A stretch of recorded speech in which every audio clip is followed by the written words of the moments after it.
Egypt's Great Sphinx origins laid bare after unexpected clue emerges, a mystery that has baffled science for more than 4,500 years has finally been solved, researchers believe. Egyptian scientists say they have unearthed the secrets behind how the Great Sphinx, one of the ancient world's biggest wonders, was built.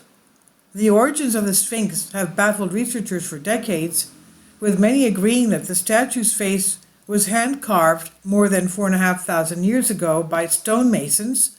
However, how its huge layered body was crafted has divided opinion. Now, though, new research compiled by New York University, approved for publication in the physical reviews Fluids, has cracked the mystery thanks to its analysis of how wind moves against rock formations.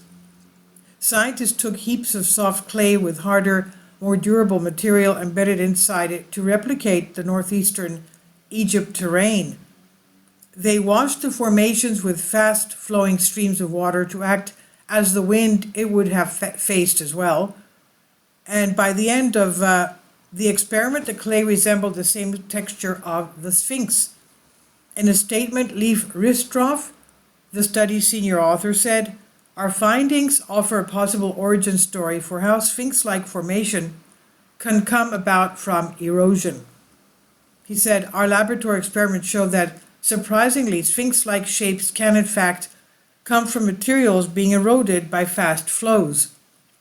The expert noted how the experiment left the lion's head, an undercut neck and paws laid out in front on the ground, and an arched back. But let's remember, all of this was for millennia hidden under sand. Sand! You can see the pictures of the early 19th century.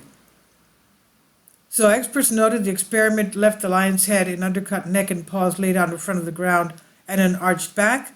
He continued, he said, "There are in fact yardans in existence today that look like seated or lying animals, lending support to our conclusions."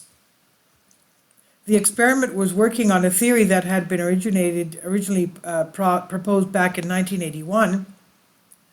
Composed by geologist Farouk El-Baz, the theory claimed the Great Sphinx was naturally created by wind eroded against the sand. Well, I'm sorry, I don't believe that. Ristoff concluded the work may also be useful to geologists as it relieves factors that affect rock formations, namely that they are not homogeneous or uniform in composition.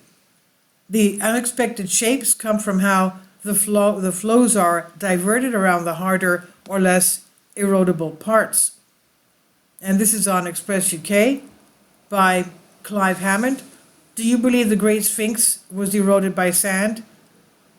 I'm sorry, I don't know. I don't believe that, especially since there are hidden entrances to chambers underneath the Sphinx. This is on Express UK. Please leave your comments. Thank you for your support. Support my Patreon account. The daily posts are 5 videos daily, and they are totally different from what I have on my YouTube channel. Thank you so much for your support and that you find all my content so interesting. You'll find the Patreon account details in the description box below.